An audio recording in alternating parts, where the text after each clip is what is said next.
It was kind of weak-kneed, but we'll I take think it it'll work.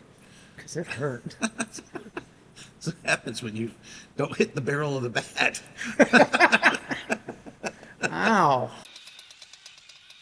They're back!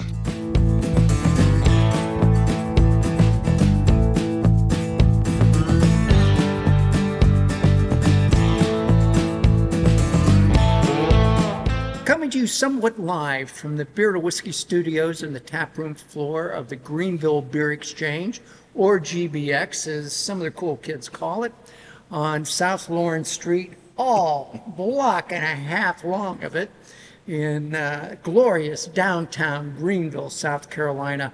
I'm Russ Heaps, and welcome to this episode of Big John in 5. Quite the coinky dink. We happen to have Big John with us today. John Richards, who is our local resident certified Cicerone, and he picks a beer from one of GBX's 22 taps or hundreds of cans and bottles that's in the retail store that you can see a little sliver of behind us here. And we sniff, we sip, we kibitz. John tells us a little bit about the brewery. Sometimes we get a little brewing history mixed in. We do consume our fair share of beer, and certainly urge you to go get one if you haven't got one, because believe me, having a little buzz when you watch these things make them a lot easier to go down. Only gonna help. Yeah, can't hurt, can only help.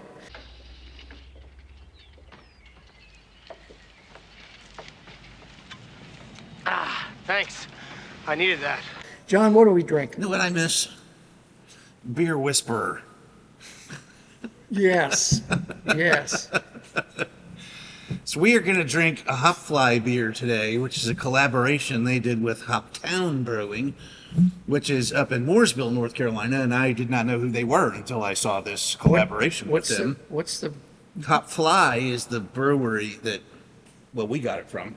Hoptown is the brewery in Mooresville, which is just up north of Charlotte by Lake Norman. I know, I'm going there Friday. Oh.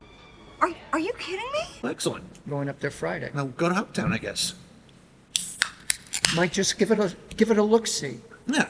So this beer is called Wet Hopped American Summer, which I think is a very fun and clever name.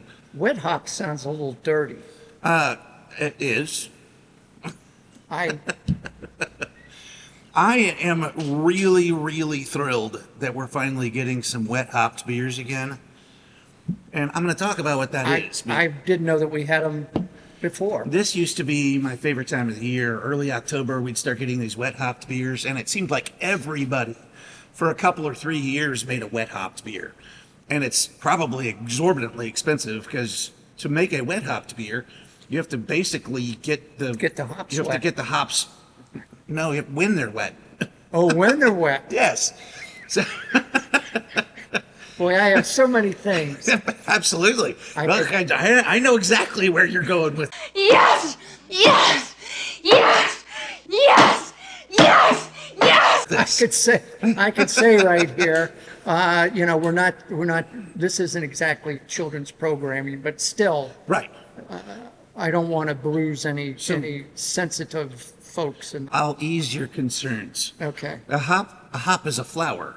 It looks just like a marijuana bud, but they are sisters in the family. I don't know what a marijuana bud looks like. Well, some of these folks probably will. They're the two closest sisters to each other in the plant family. They're effectively the same plant. It's just they have different Names? chemical structures. Good chemical structure. Right. So, especially in the oils and yada, yada, yada. Anyway, when they harvest hops, they have to be dried and processed immediately, or they start to mold and go bad.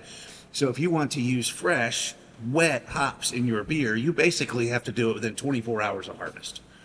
So these guys will contract with a hop farm, if they're not on a hop farm, which most of them are not, to have a big batch of hops overnighted, and they just dump the whole thing right in there, flour and all the pieces, all the parts, and stew it up in the beer, and it creates these wonderful beers.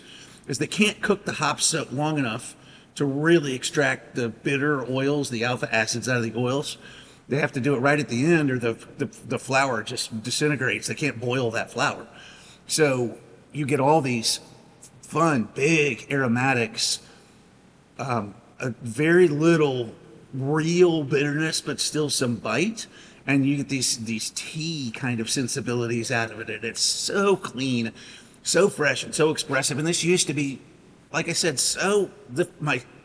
one of my favorite times of the year to be a beer drinker, because these wet hopped beers would come out.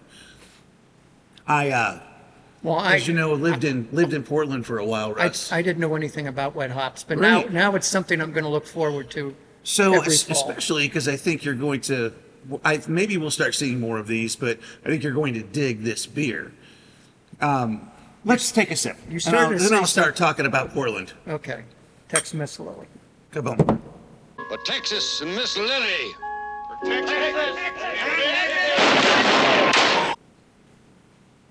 Oh, man. You smell all those green aromatics in there, those really gardeny, viney aromatics that are in there. Oh, man. It's so good. Just a little funky, just a little earthy. Tastes like I licked the inside of a window in a greenhouse. Perfect. I didn't mean that as a compliment. Look, if I were joking, I would have said, what do you do with an elephant with 3 balls? You walk him and pitch to the rhino. Incidentally. This is the second time I've had this beer, and it's drinking more bitter to me today than it did last time I tried this. But it is funky. It's super funky, which is the way wet hop beers are supposed to be. And it is a. It's like it was strained through somebody's gym sock. Well, I think this is coming off more aggressive because of the beers we've already had today. Because we've had a bunch of pretty sweet beers so far today, and we just came off a caramel pumpkin. So Yeah. getting some of that out and letting your palate adjust to the bitterness that's here is going to help a lot. Because right now it's coming off even more funky and more bitter as it lingers with me than I remember. Inconceivable. I think it's like, again, when you drink a beer, the first sip, it is irrelevant.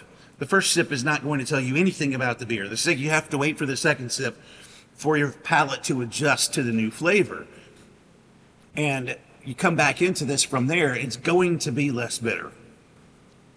It still smells really dirty, which I love. I mean, in fact, the first time I popped one of these, my very first words were, "Oh, that's a dirty girl."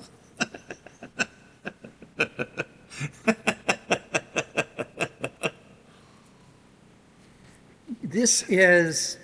Oh yeah, it's already less bitter. I'm not saying that I don't like it, because that's not the case, but I'm not sure this is something that I would order. It's so give it a chance, sip with it, which we're gonna do. I also put this one in the fridge about an hour ago, and I don't think it's quite cold enough. But it's okay. It's still cold. It's just not freezing cold. And it could be. If it were freezing cold, it would clean up some of the. It's a little messy because it's a little bit too warm, and it would crisp it down, I think, a little bit. If it were colder, that bite would be a little sharper and a little quicker versus it's lingering longer. I don't know. There's an option. There's some of that there too. Don't get me started. The ThermPro overlord's going to yell at us here in a minute, and I still want to talk about Portland. Okay, 'Cause- let's talk about Portland, for the love of God. Spit it out. I've talked a lot about how Barley's took me down to the first Brew Bible in Charleston. It was my first ever beer festival, but it was not. My first ever beer festival was in Portland. I just don't think about it because I didn't know what I had when I was there. They were like, oh, there's going to be this thing that's the Wet Hop Festival in Portland because they're right smack dab in the middle of hop growing country out there, where all the Cascade hops and all the old school Pacific Northwest hops came from. So every October they would have a wet hopped beer festival where everybody brought a wet hopped beer to this thing. And my buddy out there was like, this sounds fun, let's go do it. I was like, I don't know anything about this, but sure. And it was a ball, and the beer was so good. And it is one of the reasons I fell in love with hoppy beer, from being out there and getting this kind of thing, so fresh And I'm sure this is, I haven't looked at the date on this, but I'm sure this is, less than a month old in the can. And it's just, I just dig it. I miss it a lot, and I wish more people were doing it. So I like it in a can. Is there anyone here that hasn't slept together? Look. That's what she said. So damn lucky. See you next time.